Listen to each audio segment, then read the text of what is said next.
Prabowo akan anugerahkan bintang kehormatan untuk Bill Gates. Rencana pemindahan sejumlah lapas di Indonesia ke pulau terpencil. Tim SAR gabungan berhasil evakuasi korban kecelakaan maut di Purworejo.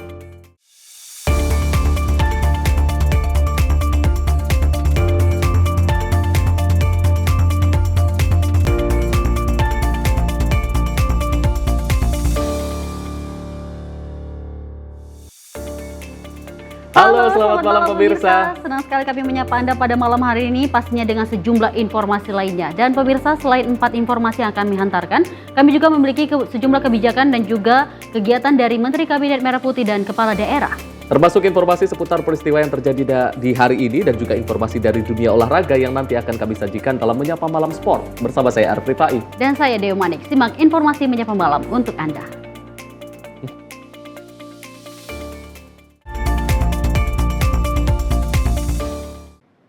Pemirsa, kita awali informasi Menyapa Malam dari kegiatan Presiden Prabowo Subianto yang menganugerahkan bintang kehormatan kepada Bill Gates atas kontribusinya dalam bidang kemanusiaan, khususnya di sektor kesehatan Indonesia. Gates diakui atas perannya dalam mendukung produksi vaksin dan juga pengembangan vaksin TBC serta malaria yang penting bagi Indonesia. Dalam pertemuan resmi di Istana Merdeka, Presiden Prabowo Subianto menyatakan akan menganugerahkan bintang kehormatan kepada pendiri Microsoft dan tokoh filantropi dunia Bill Gates. Prabowo menyampaikan apresiasi atas komitmen nyata Gates, termasuk peran pentingnya dalam mendukung produksi vaksin di Indonesia. Salah satu pencapaian besar adalah keberhasilan Bio Farma memproduksi hingga 2 miliar dosis vaksin per tahun, yang menjangkau ratusan juta orang lebih dari 40 negara. Penghargaan ini diberikan atas kontribusinya yang luar biasa di bidang kemanusiaan, khususnya dalam mendukung sektor kesehatan di Indonesia dan berbagai negara lain. Gates juga turut mendorong pengembangan vaksin TBC dan malaria di Indonesia, dua penyakit yang masih menjadi tantangan serius. Dukungan ini menurut Prabowo bukan hanya berdampak besar bagi kesehatan nasional, tetapi juga mencerminkan dedikasi kemanusiaan yang layak mendapatkan penghormatan setinggi-tingginya dari rakyat Indonesia. I told the floor that you have assisted us directly in direct donation, more than 159 million US dollars since 2009, mostly into health. Tadi saya sudah sampaikan keputusan saya sebagai Presiden Republik Indonesia karena dukungan beliau, bantuan beliau untuk Indonesia, tapi tidak hanya untuk Indonesia, untuk kepentingan manusia. Saya akan menggelar rapat Dewan Tanda Kehormatan karena saya ingin atas nama bangsa Indonesia memberi bintang tertinggi kita untuk seorang warga negara asing karena jasa-jasanya untuk bantu rakyat Indonesia dan rakyat dunia. And we agreed that I will try to do it in September in New York during the United Nations season. So I think this is a lot, not a lot, all of us will be in agreement that you really deserve this for your contribution to the cause of humanity. Thank you very much. Tim redaksi Simpo TV melaporkan. Pemirsa, Menteri Perdagangan Budi Santoso meluncurkan gebrakan ataupun gerakan Kamis yang pakai lokal yang dilaksanakan di lingkungan Kementerian Perdagangan. Adapun dalam peluncuran ini akan diterapkan secara menyeluruh mulai dari pemerintah daerah hingga pemerintah pusat. Untuk meningkatkan eksistensi produk lokal di Indonesia, Menteri Perdagangan Budi Santoso meluncurkan sebuah gerakan bernama Gerakan Kamis Lokal atau Gerakan Pakai Lokal atau Gaspol sebagai bentuk dorongan potensi para UMKM dalam menghadirkan produk-produk lokalnya. Peluncuran ini sendiri turut dimeriahkan puluhan produk lokal yang dijajakan bagi lingkungan Kementerian Perdagangan untuk mendorong daya beli bagi produk-produk anak bangsa. Budi menyoroti teknis melaksanakan gerakan ini dimulai dari seluruh pegawai di Kementerian Perdagangan menggunakan produk lokal setiap Kamis. Namun berharap setiap harinya juga turut menggunakan hal yang serupa. Nantinya pelaksanaan ini juga diterapkan di pemerintah daerah hingga pemerintah pusat, sehingga gerakan tersebut dapat menyeluruh secara nasional dan menjadi kebiasaan baru masyarakat. Sebenarnya ini kelanjutan dari program-program Bangga Buatan Indonesia. Ya, tapi kami gaungkan kembali bagaimana kita bangga, beli, bela, dan pakai lokal. Ya, ini kita mulai dari semua pegawai Kementerian Perdagangan setiap Kamis wajib pakai produk lokal. Tetapi kita berharap Senin sampai Minggu juga pakai lokal ya. Senin sampai Minggu pakai lokal. Nah, setelah itu gerakan ini akan kita lanjutkan ke daerah-daerah. Jadi nanti kita akan kerjasama dengan pemerintah daerah bagaimana khususnya pegawai pemerintah baik pusat maupun daerah ya bisa mempelopori untuk menggunakan produk-produk lokal. Melalui dorongan ini, Kementerian Perdagangan berharap masyarakat memiliki kesadaran dini untuk memberi ruang produk lokal untuk bersaing terhadap produk global, serta berpeluang mendominasi pasar internasional. Kita beralih dengan informasi lainnya, pemirsa. Wakil Ketua Komisi 9 DPR RI Charles Honoris ini bersimpati atas badai PHK yang terjadi saat ini di Indonesia. Pemerintah sendiri sudah berjanji akan segera membentuk Satgas PHK untuk mengatasi persoalan ini. Badai PHK ramai menjadi perbincangan di masyarakat di lini masa. Wakil Ketua Komisi 9 DPR RI Charles Honoris bersimpati atas badai PHK yang sering terjadi di Indonesia. Pemerintah sendiri sudah berjanji akan segera membentuk Satgas PHK untuk mengatasi persoalan tersebut. Charles pun mendukung langkah pemerintah tersebut. Kami mendukung penuh rencana Presiden untuk membuat Satgas PHK sehingga ya kita berharap tidak terjadi, tetapi apabila nanti misalkan terjadi badai PHK di beberapa perusahaan, di beberapa wilayah di Indonesia, maka Satgas PHK ini sudah siap untuk membantu para pekerja dalam mendapatkan hak-haknya sesuai dengan aturan yang berlaku. Tentunya dalam rapat yang lalu kita juga sudah minta kepada Menteri Ketenagakerjaan untuk berkoordinasi dengan lembaga-lembaga terkait untuk memastikan agar iklim investasi di Indonesia tetap kondusif. Karena kalau dari sisi ketenagakerjaannya saja yang bisa dilakukan tentunya adalah apa yang bisa kita berikan kepada teman-teman pekerja agar ketika misalkan menghadapi PHK ya kondisinya kita buat lebih mudah gitu kan. Tetapi secara umum tentunya kita ingin mencegah terjadinya PHK itu sendiri. Sehingga yang harus kita upayakan adalah iklim investasi yang baik, iklim usaha yang baik sehingga perusahaan-perusahaan yang berinvestasi di Indonesia tetap bisa berjalan dengan optimal dan tetap bisa mempekerjakan pekerja Indonesia dengan semaksimal mungkin. Lebih lanjut, ia pun berharap badai PHK bisa segera berhenti. Oleh karena itu, menurutnya menjadi penting saat ini menjaga kondusivitas dalam negeri untuk menjaga para investor. Dari Jakarta, tim redaksi Simpo TV melaporkan. Pemirsa, Kementerian Kelautan dan Perikanan mengedepankan aspek kelestarian sumber daya ikan dan juga aksesibilitas nelayan dalam membahas konsep proyek tanggul laut raksasa atau Giant Sea Wall yang akan membentang mulai dari Cilegon, Banten hingga Gresik, Jawa Timur. Dalam hal ini pemerintah pun akan membahas secara komprehensif daerah dan juga aliran sungai atau DAS dan juga kondisi limbah sehingga tidak mengganggu sumber daya air yang ada. Direktur Perencanaan Ruang Perairan KKP, Abdi Tunggal Priyanto di Jakarta, pada Rabu menyatakan proyek tersebut menjadi prioritas pihaknya dalam membahas regulasi Rencana Tata Ruang Wilayah Nasional atau RTRWN. Dengan konsep pembangunan fisik dan ekosistem laut harus menjadi landasan dalam proyek tersebut. Dijelaskannya dalam membahas konsep ini juga pihaknya akan memprioritaskan menggunakan metode yang lebih natural, salah satunya menggunakan mangrove, seperti yang diusulkan oleh Kementerian Koordinator Bidang Infrastruktur dan Pembangunan Kewilayahan. Secara detail engineering, artinya untuk konsep pembangunan Giant Sea Wall yang mana yang akan diterapkan itu masih dibahas di level Bappenas, kemudian kalau nggak salah Kemenko Ikon ya, dan juga dari Kementerian Kelautan Perikanan.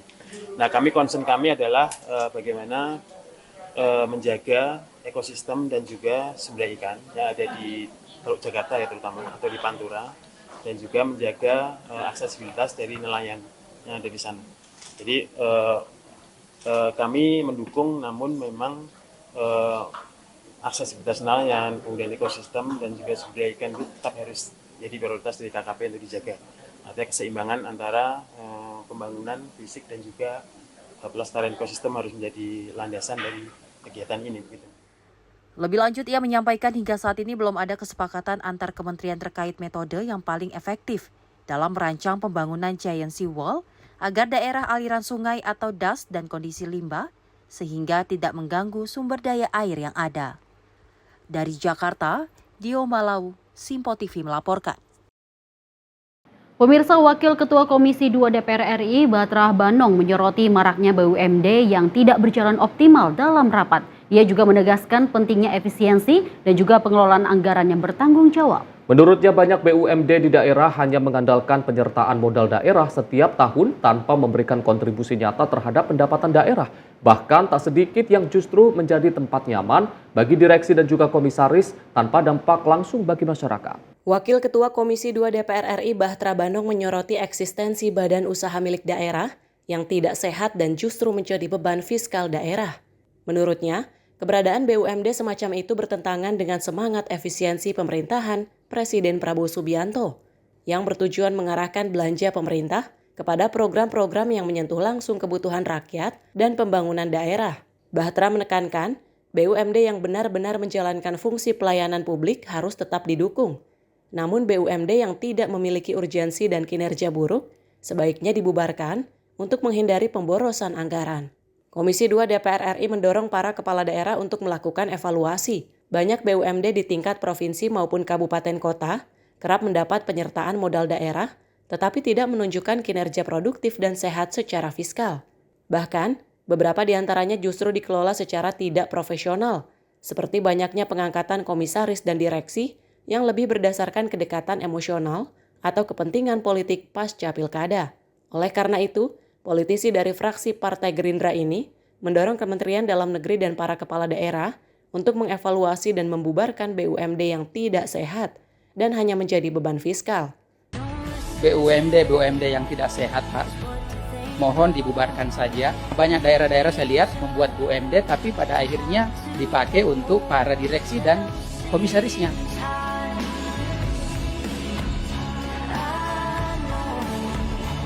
Soal BUMD, menyampaikan kepada para gubernur, ini Pak Prabowo lagi gencar-gencarnya terkait soal efisiensi. Nah, maka dari itu BUMD yang tidak sehat, Pak, mohon dibubarkan saja daripada setiap tahun diberi PMD tetapi hanya untuk menghambur-hamburkan anggaran. Boleh BUMD-nya misalnya disuplai PMD, tetapi itu hal-hal yang penting terkait soal penugasan. Apa itu yang menyangkut hak hidup orang banyak? Misalnya masyarakat kan butuh air, berarti PDAM-nya. Kalaupun rugi tetap harus disuplai karena ini terkait soal pelayanan. Tetapi bagi BUMD yang tidak penting-penting, karena banyak daerah-daerah saya lihat bersemangat untuk membuat BUMD, tapi pada akhirnya hanya mensubsidi BUMD itu untuk dipakai untuk para direksi dan komisarisnya.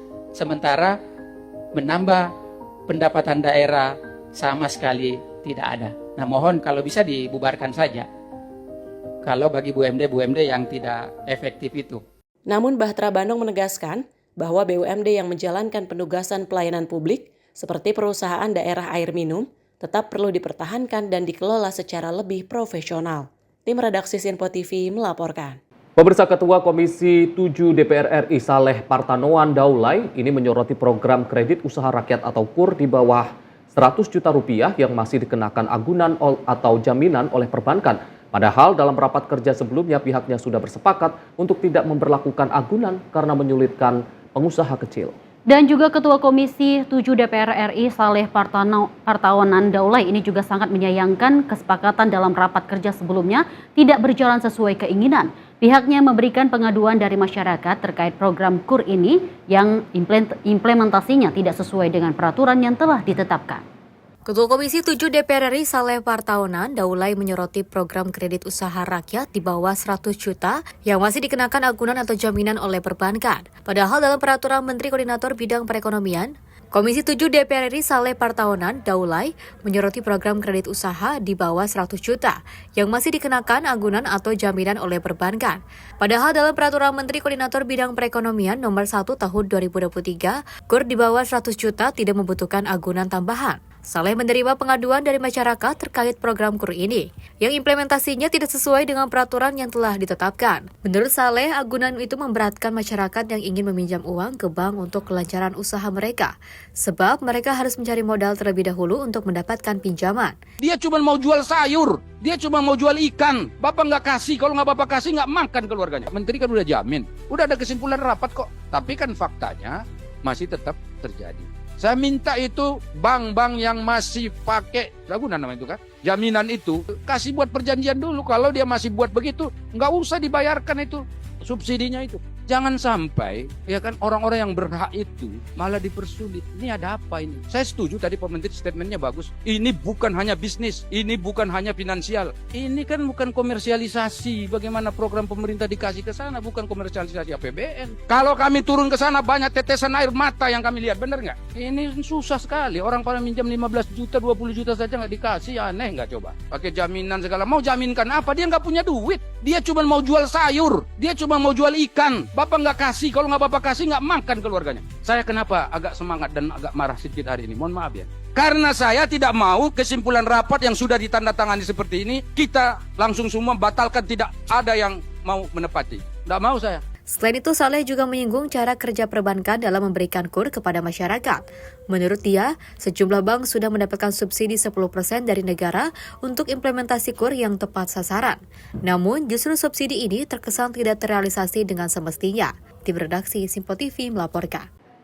Pemirsa, Kementerian Kelautan dan juga Perikanan memberikan penjelasan terkait rancangan peraturan pemerintah tentang Rencana Tata Ruang Wilayah Nasional atau RTRWN yang merupakan tindak lanjut dari Undang-Undang Nomor 59 Tahun 2024 tentang Rencana Pembangunan Jangka Panjang Nasional tahun 2025 hingga 2045. Direktur Perencanaan Ruang Perairan KKP Abdi Tunggal Priyanto mengatakan bahwa regulasi ini disusun untuk memperbaiki tata kelola ruang laut di Indonesia. Salah satu fokusnya adalah pengaturan terhadap aktivitas ilegal di laut, termasuk praktik pemasangan pagar laut yang sempat menjadi sorotan publik. Direktur Perencanaan Ruang Perairan KKP menjelaskan, RT-RWN akan mengatur secara rinci mengenai izin usaha dan pemanfaatan ruang laut sesuai zonasi yang telah ditetapkan. Setiap peruntukan akan dialokasikan secara spesifik dalam dokumen perencanaan tersebut. Adapun regulasi ini juga bertujuan menjaga kelestarian wilayah konservasi laut. Melalui pengaturan yang bersifat nasional, kegiatan yang diperbolehkan bersyarat dan dilarang akan diatur secara jelas. Penataan ruang laut itu ada beberapa bagian ya. Ada bagian dari perencanaan, kemudian bagian pemanfaatan, kemudian pengendalian dan pembinaan. Jadi nanti di dalam peraturan atau PP di RTRWN yang terintegrasi dengan ruang laut itu ada bagian yang di perencanaannya sudah ada alokasi ruang yang memang peruntukannya digunakan untuk peruntukan tertentu begitu ya. Artinya sudah ada alokasi ruang yang ditetapkan di sana. Itu menjadi panduan untuk pemanfaatan ruang laut berikutnya. Jadi kemudian yang kedua di bagian pemanfaatan ini ada aturan-aturan untuk penggunaan zona tadi. Jadi di dalam peraturan tersebut walaupun masih general ya karena ini nasional sifatnya. Ini akan diatur mana kegiatan yang diperbolehkan dengan syarat dan juga kegiatan yang tidak diperbolehkan. Tapi itu nanti ada di bagian rincinya. Tapi untuk yang PP RTRWN ini lebih ke arah indikasi program yang bisa dilaksanakan di level nasional. Nanti ada rinciannya tadi, ada yang KAW, ada yang tata ruang kawasan strategis, termasuk area 3 provinsi. Itu yang nanti akan mendetailkan kegiatan-kegiatan tadi yang mana yang diperbolehkan, mana yang tidak, dan mana yang diperbolehkan dengan syarat. Belum dapat dipastikan kapan regulasi ini akan disahkan, KKP bersama kementerian teknis lainnya masih akan terus melakukan kajian agar seluruh program kerja kementerian dapat terakomodasi dalam aturan tersebut. Dari Jakarta, Dio Balau, Simpo TV melaporkan. Pemirsa, Ketua BKSAP DPR sebut kondisi di Gaza kian memburuk. Informasi selengkapnya usai jeda, tetaplah bersama kami di Menyapa Malam Simpo TV.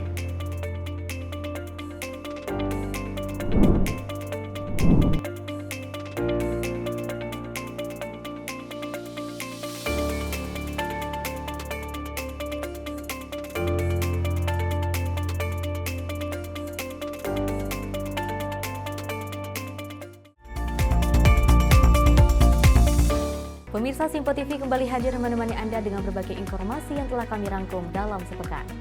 Sajian lengkap informasi sepekan kami hadirkan untuk Anda. Badan Legislasi DPR menemui masa unjuk rasa di depan gedung DPR RI Senayan, Jakarta. Menemani akhir pekan Anda bersama keluarga dengan rangkuman berita menyeluruh dalam Simpo Sepekan setiap minggu pukul 6 pagi hanya di Simpo TV. Halo, selamat malam pemirsa. Senang sekali rasanya kami mengisi ruang informasi Anda. Akhiri aktivitas Anda dengan rangkuman perkembangan peristiwa yang terjadi sepanjang hari.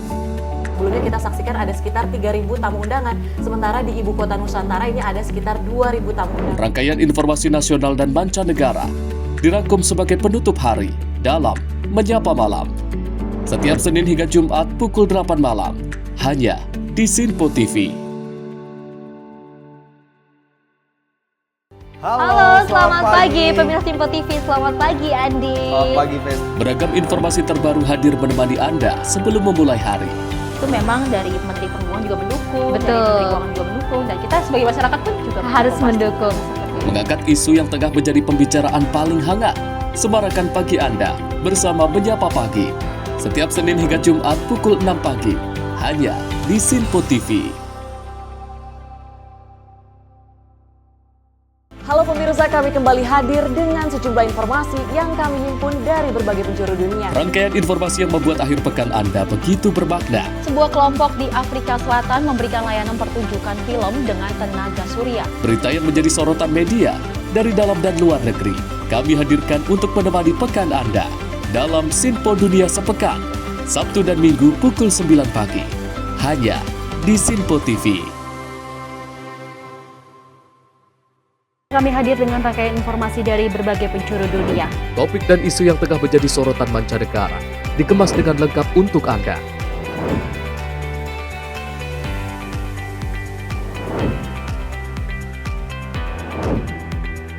Peristiwa penting yang terjadi dari berbagai belahan dunia kini hadir dalam Simpo Dunia setiap Senin hingga Jumat pukul 7:30 malam hanya di Simpo TV.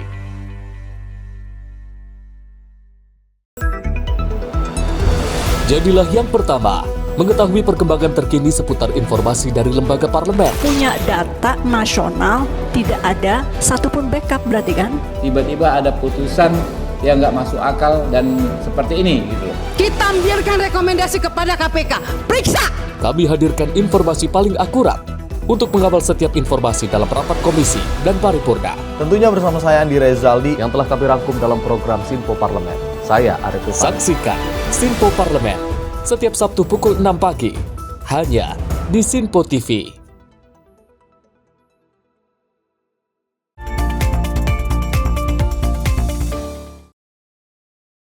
Terima kasih pemirsa, Anda kembali menyaksikan Menyapa Malam Simpo TV dan informasi kita lanjutkan. Gubernur Jawa Tengah Ahmad Lutfi ini menerima kedatangan rombongan biksu Tudong yang melakukan perjalanan dari Thailand menuju Candi Borobudur, Kabupaten Magelang, Provinsi Jateng. Dan rombongan ini mampir ke kantor Gubernur Jateng di Semarang, Rabu 7 Mei 2025, disambut Gubernur Ahmad Lutfi dan juga Wakil Gubernur Taj Yassin Maimun. Gubernur Jawa Tengah Ahmad Lutfi menerima kedatangan rombongan biksu Tudong yang melakukan perjalanan dari Thailand menuju Candi Borobudur, Kabupaten Magelang, Provinsi Jawa Tengah pada Rabu 7 Mei 2025. Selamat datang kepada rombongan biku yang dari Thailand, Malaysia, Singapura, Indonesia, bahkan sampai sekarang beliau sampai di wilayah Jawa Tengah. Kegiatan ini merupakan bentuk suatu toleransi beragama yang sangat kental sekali.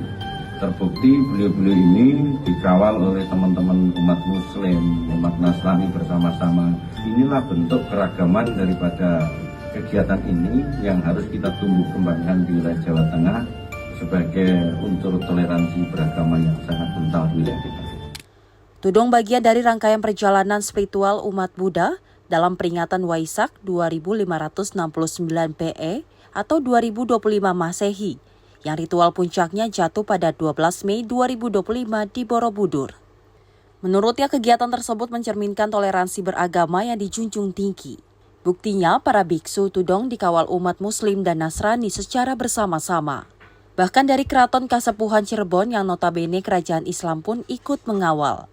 Sebelum menjabat sebagai Gubernur Jawa Tengah, Lutfi yang saat itu masih menjabat sebagai Kapolda Jawa Tengah sudah beberapa kali menyambut para biksu tudong. Terima kasih for semua all you for accommodating support and welcome para biksu sangka tudong in Indonesia. We are very precious and very nice to see you all many times in here and thankful to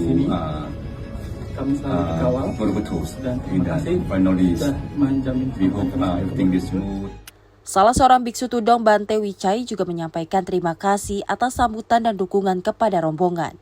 Ia mengaku bukan pertama kali ikut ritual tudong dan setiap sampai Jateng selalu mendapatkan sambutan hangat dari umat berbagai agama. Tim redaksi Simpo TV melaporkan. Kita beralih ke informasi lain, pemirsa. Ketua Badan Kerjasama Antar Parlemen DPR, Mardani Alisera, menghadirkan tim medis yang baru pulang dari Gaza untuk membagikan kisah kepada masyarakat Indonesia selama menjalani misi kemanusiaan di Gaza. Dan dirinya juga menyampaikan kondisi di Gaza saat ini semakin memburuk, terlebih dari blokade Israel yang terus berjalan hingga ancaman Zionis yang ingin menghancurkan Gaza. Berdasarkan laporan tim Bulan Sabit Merah Indonesia, banyak tim medis yang telah gugur, bahkan ditangkap oleh pasukan Israel saat menjalankan tugas kemanusiaan di Palestina Gaza. Ketua BKSAP Mardani Alisera mengatakan bahwa pihaknya akan mengangkat isu Palestina dan mengajak seluruh negara-negara dalam Organisasi Kerjasama Islam untuk melakukan aksi nyata dalam mendukung kemerdekaan Indonesia. Menurutnya, kondisi di Gaza saat ini semakin memburuk, terlebih dari blokade Israel yang terus berjalan hingga ancaman Zionis yang ingin menghancurkan Gaza. Oleh karena itu, Mardani menyebut bahwa negara hadir dan mendukung setiap usaha perbaikan kehidupan masyarakat Gaza. Bahkan, ia juga mengapresiasi kepada seluruh tim medis yang telah berjuang membawa nama Indonesia atas krisis kemanusiaan di Gaza. Bismillahirrahmanirrahim.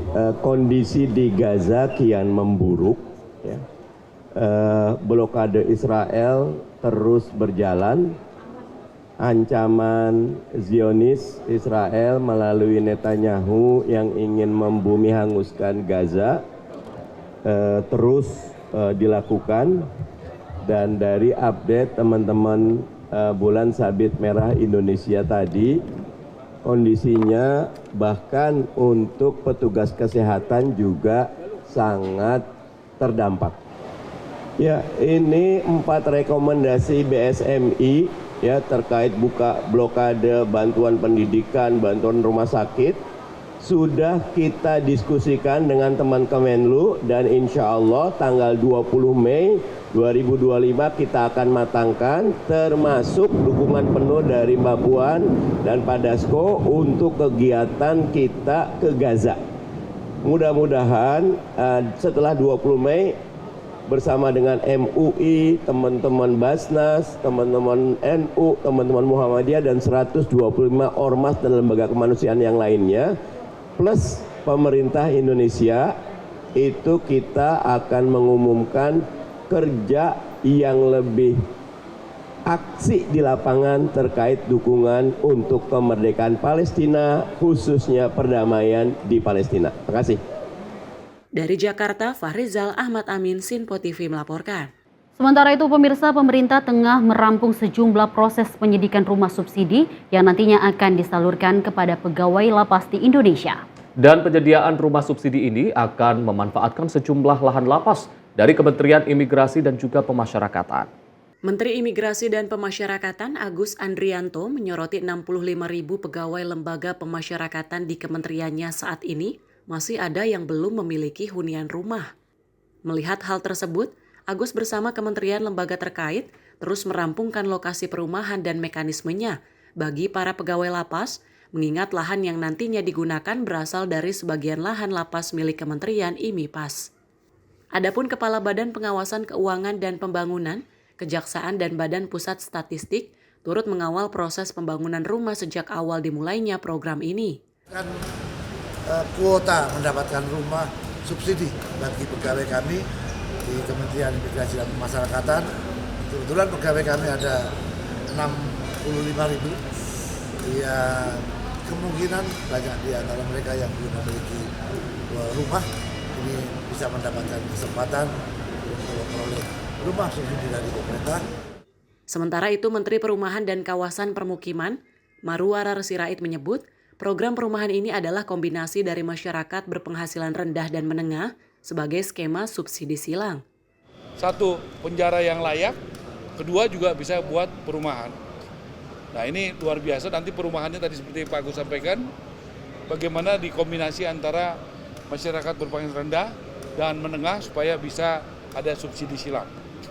Dan kita memang bekerja dengan cepat dan di bawah pimpinan tadi Pak Agus, saya pikir semuanya mengirimkan personel yang terbaik sehingga bisa bekerja dengan cepat dan kita berharap ya paling nggak sekitar bulan Agustus sudah groundbreaking ya Pak ya, kita berharap begitu supaya ini jalannya memang benar-benar benar sesuai tata kelola, makanya dilibatkan dari awal dan cepat dan efektif.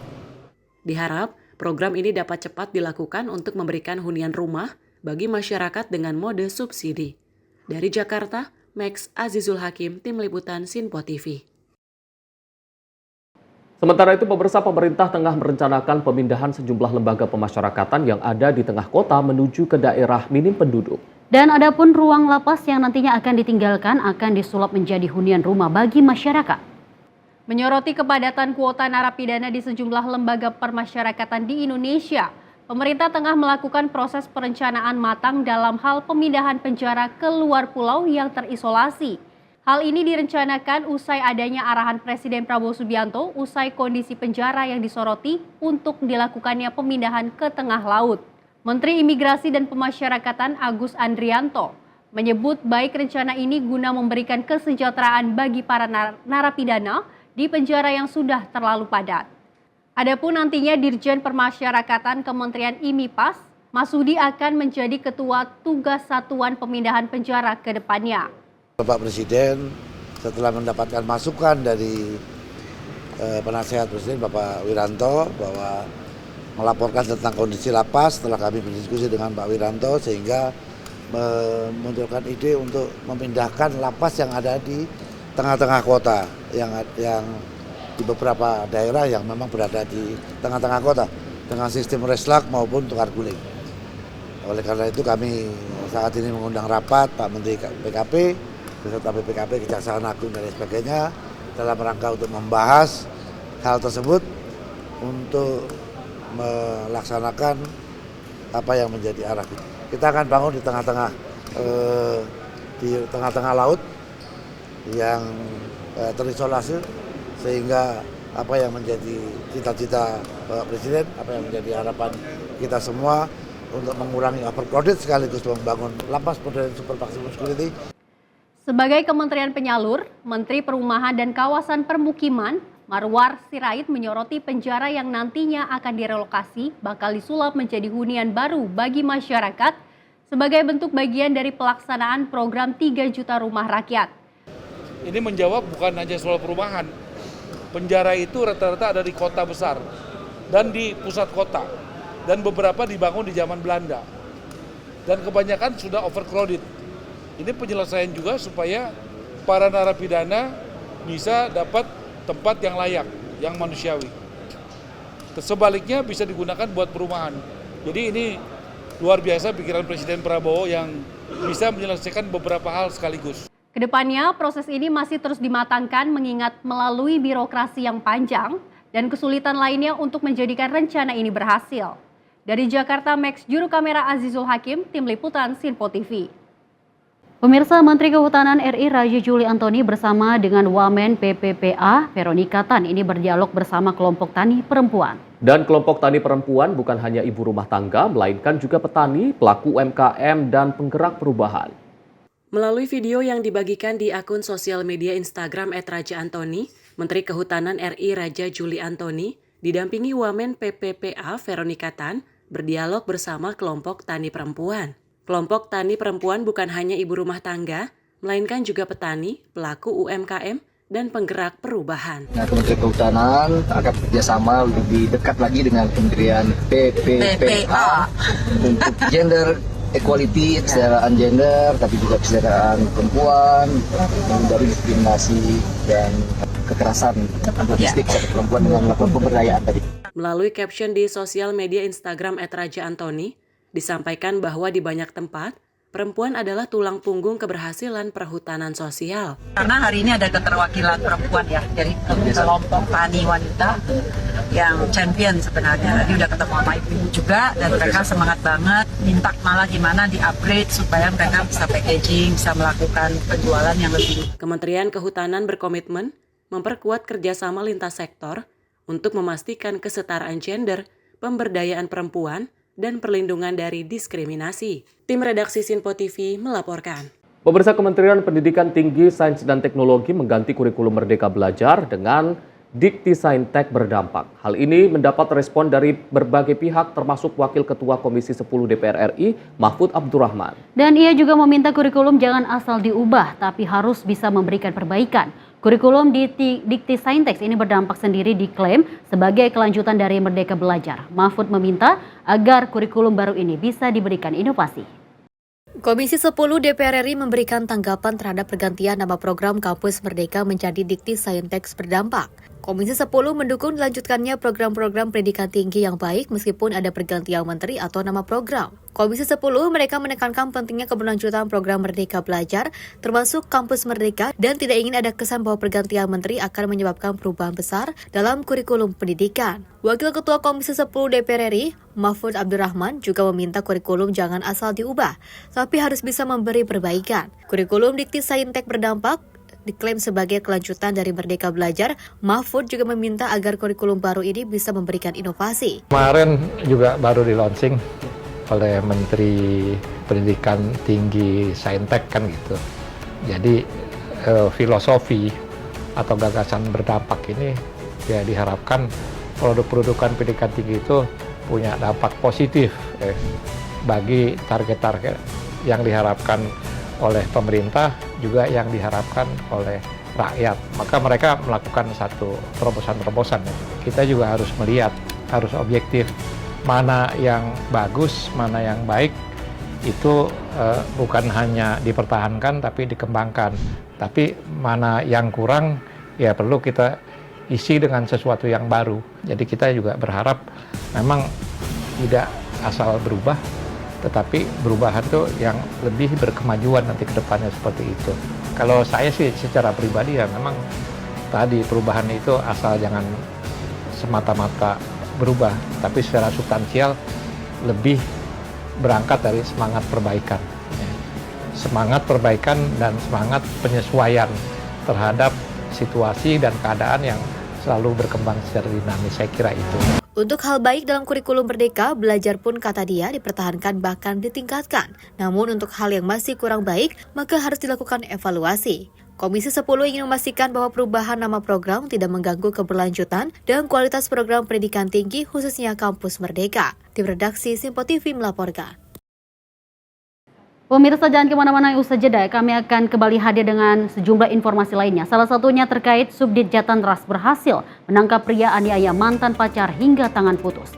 Saat lagi tetaplah bersama kami di Sinpo TV.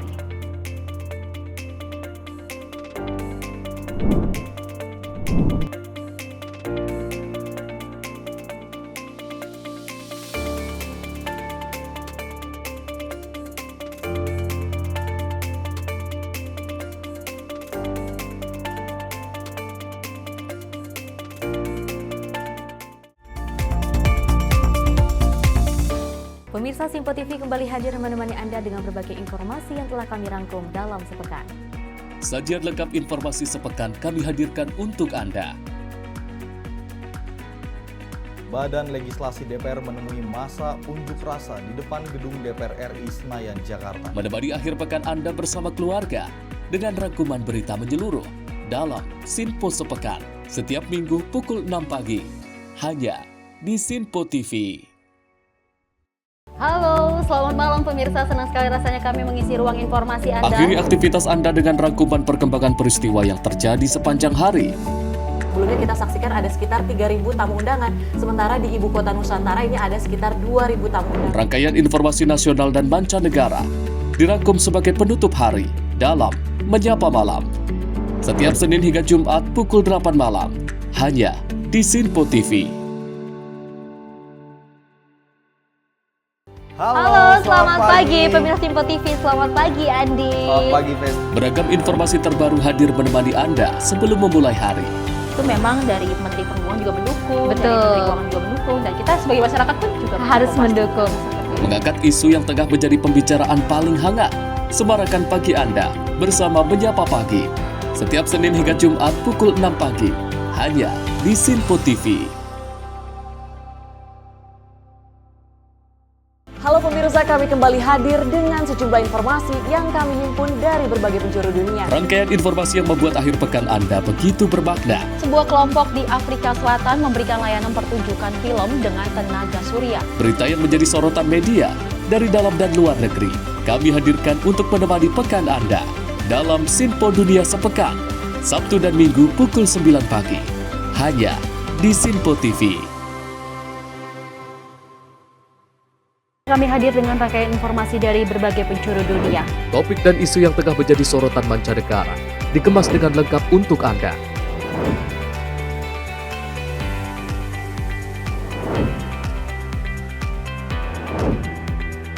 Peristiwa penting yang terjadi dari berbagai belahan dunia kini hadir dalam Simpo Dunia. Setiap Senin hingga Jumat pukul 7:30 malam hanya di Simpo TV.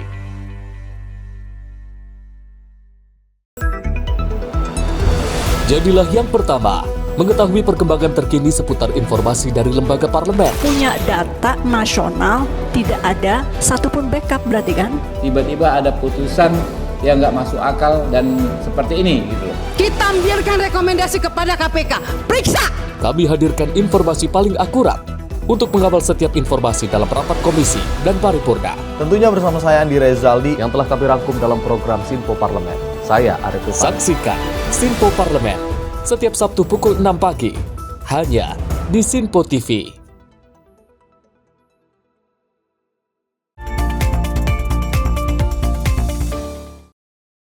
Pemirsa, Anda kembali menyaksikan Menyapa Malam Simpo TV. Seorang wanita tanpa identitas diduga mencoba melakukan aksi tindak bunuh diri di halte JPO Grogol Reformasi, Jakarta Barat. Aksi nekat wanita yang diduga mengalami depresi tersebut akhirnya berhasil digagalkan. Satgas P3S Titik Jaga Grogol menindaklanjuti laporan dari Satgas Transjakarta. Adanya seorang wanita tanpa identitas yang hendak melakukan aksi bunuh diri di halte JPO Grogol Reformasi, Grogol Petamburan, Jakarta Barat. Wanita tersebut teridentifikasi mengalami depresi berat sehingga terbesit niat melakukan percobaan bunuh diri. Wanita tersebut sebelumnya berhasil diselamatkan oleh petugas Satgas Transjakarta bersama penumpang perempuan yang saat itu sedang lewat. Karena melihat kecurigaan dari gerak-gerik wanita tersebut yang hendak melakukan percobaan bunuh diri di halte JPO tersebut. Petugas P3S bersama Polantas dan Babinsa yang mendapati informasi ini akhirnya membawa wanita tersebut ke Polsek Grogol Petamburan guna menghindari aksi nekat korban diulang kembali. Selain itu, petugas juga berupaya mencari keterangan dari yang bersangkutan guna menghubungi pihak keluarga terdekat. Meski petugas alami kesulitan, lantaran tak ditemukan identitas ditambah korban sulit untuk diajak berkomunikasi. Kami berkolaborasi dengan Dimas, Babinsa, serta Polsek Grogol Petamburan langsung menangani Taruna. Kemudian demi keamanan Taruna diselamatkan dan dibawa ke Polsek Grogol Petamburan. Menurut keterangan ada indikasi depresi, tapi kami belum mengasesmen karena yang bersangkutan tidak kooperatif, hingga nama pun kami tidak dapat informasi. Karena ini tidak terindikasi ODGJ, maka kami tidak ada tidak ada gejala ODGJ, kami tidak bisa menangani. Jadi bukan ranahnya dari P3S. Bukan ranahnya P3S, betul. Berdasarkan informasi Satgas P3S, yang bersangkutan tidak dibawa ke dinas sosial karena yang bersangkutan tidak terindikasi orang dengan gangguan jiwa atau ODGJ dan bukan PMKS. Dari Jakarta, tim kontributor Simpo TV melaporkan. Pemirsa, kabur dari kepungan warga, seorang terduga maling motor nyaris tewas akibat nekat terjun ke aliran Kali Mokevard, Kalideres, Jakarta Barat. Beruntung nyawa pelaku berhasil diselamatkan oleh tukang perahu eretan yang berada tak jauh dari lokasi. Seorang terduga pelaku maling motor hanya bisa berendam di tengah aliran Kali Mokevard, di Jalan Dan Mogot, Kalideres, Jakarta Barat lantaran sudah dikepung massa. Pelaku yang diketahui berusia sekitaran 30 tahun ini akhirnya diselamatkan oleh tukang perahu eretan karena kasihan melihat kondisi pelaku yang sudah kelelahan dan langsung diserahkan ke polisi yang sudah menunggu. Menurut Kohim, sebelum menyebur diri ke kali, pria tersebut diketahui tengah dikejar warga.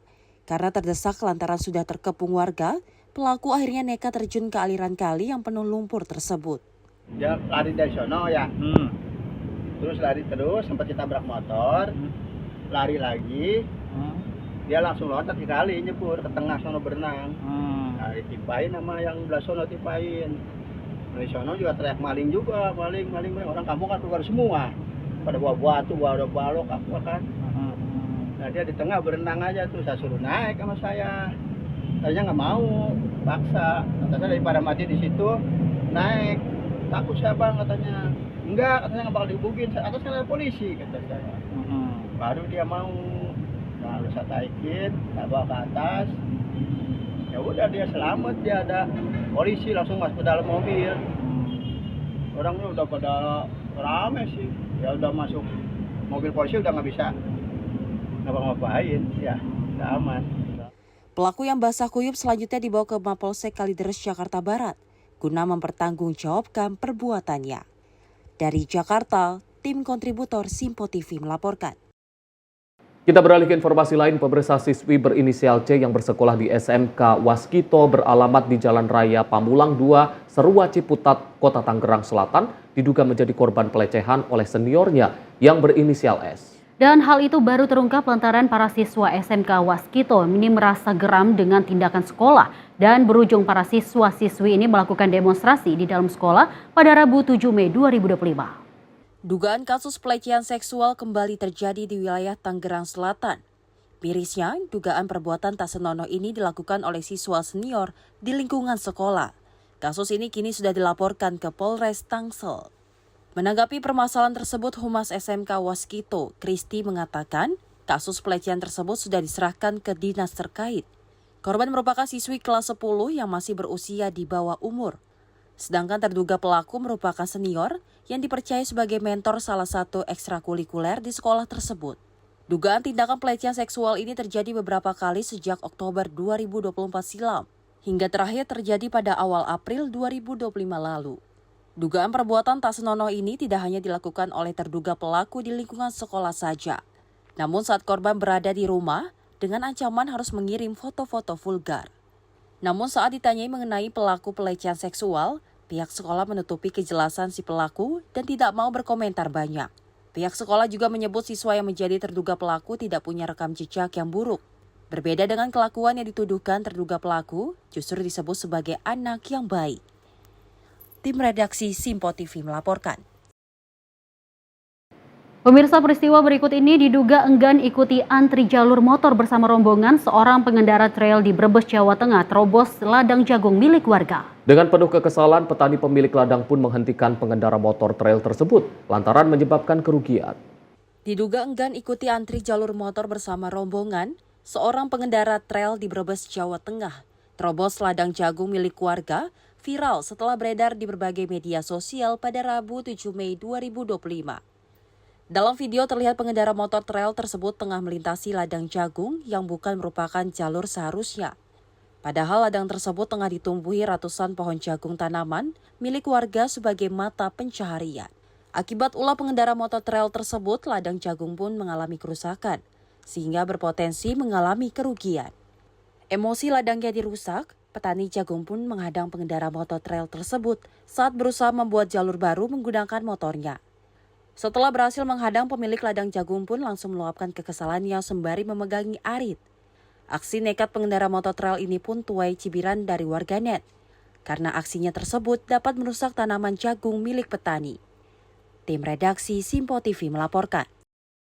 Pemirsa, Subdit Jatan Ras Ditreskrimum Polda Metro Jaya menangkap pria A yang menganiaya mantan pacarnya SR hingga tangan korban ditebas sampai putus di Cikarang Barat, Kabupaten Bekasi. Dan hal ini polisi mengungkap ada dua motif di balik aksi keji pelaku. Salah satu, Rohim, mengatakan pelaku mengaku sakit hati dengan korban lantaran mempersulit urusan pekerjaan. Dari video yang viral di media sosial pada Rabu 7 Mei 2025, terlihat penyidik mendatangi rumah kontrakan pelaku. Pria keji itu pun tak berkutik saat diringkus polisi. Dalam video tersebut, pelaku mengakui telah melakukan aksi kejinya. Pelaku lalu dibawa penyidik ke Mapolda Metro Jaya untuk diproses lebih lanjut. Subdit Jatanras Polda Metro Jaya berhasil menangkap pelaku pada hari yang sama di Kampung Ciketing, Mustika Jaya, Kota Bekasi. Korban SR sendiri dianiaya dan ditebas golok oleh mantan pacarnya, pria berinisial A. Akibatnya tangan korban sampai terputus. Selain ditebas, polisi mengungkap pelaku juga membacok leher korban. Saat ini korban masih dirawat di rumah sakit, usai dianiaya secara brutal oleh pelaku. Tim redaksi Simpo TV melaporkan. Pemirsa, kecelakaan lalu lintas terjadi di Desa Barikin, Kabupaten Hulu, Sungai Tengah pada Rabu 7 Mei 2025. Kejadian ini terekam kamera CCTV dan melibatkan 3 kendaraan roda 4. Dalam rekaman CCTV, terlihat kecelakaan terjadi akibat sebuah mobil pick-up yang melaju dari arah Banjarmasin menuju Barabai oleng ke kanan. Diduga karena sopir mengalami microslip atau mengantuk sesaat. Mobil pick-up tersebut kemudian menabrak kendaraan dari arah berlawanan yang mengakibatkan sebuah minibus hitam menabrak pohon dan terbalik. Laju pick-up yang tak terkendali juga menabrak kendaraan lain dari arah yang sama. Akibatnya, 3 kendaraan mengalami kerusakan cukup parah dan 8 orang penumpang mengalami luka ringan tanpa adanya korban jiwa. Dari Jakarta, Adelia Saptiarina, Sinpo TV melaporkan. Pemirsa, tim SAR gabungan berhasil mengevakuasi seluruh korban kecelakaan maut yang terjadi di Jalan Provinsi Magelang, Purworejo, tepatnya di Desa Kalijambe, Kecamatan Bener, Kabupaten Purworejo, Jawa Tengah. Dan seluruh korban adalah penumpang angkot rombongan guru asal Magelang yang hendak menghadiri takziah di wilayah Purworejo. Kecelakaan yang terjadi pada Rabu 7 Mei 2025 antara truk dan mobil angkot di Jalan Raya Purworejo, Magelang mengakibatkan 11 orang meninggal dunia dan 6 orang luka-luka. Mendapatkan informasi tersebut, tim rescue USS Borobudur langsung bergerak untuk melakukan evakuasi pada korban. Tim gabungan butuh waktu selama 45 menit untuk mengevakuasi para korban. Akhirnya seluruh korban kemudian dibawa ke Rumah Sakit Purworejo untuk dilakukan penanganan medis lebih lanjut. Seperti diketahui, sebuah truk tronton melaju dari arah Magelang menuju Purworejo. Saat diturunkan Kalijambe, truk berusaha untuk menyalip sebuah angkot yang membawa rombongan takziah dari Magelang, namun truk mengalami oleng sehingga menimpa angkot tersebut. Tim redaksi Simpo TV melaporkan. Pemirsa, informasi tadi menutup perjumpaan kita dalam Menyapa Malam kali ini. Saya Dewi Manik pamit, terima kasih atas kebersamaan Anda. Sampai jumpa.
Simpo TV, News, Sport, Entertainment.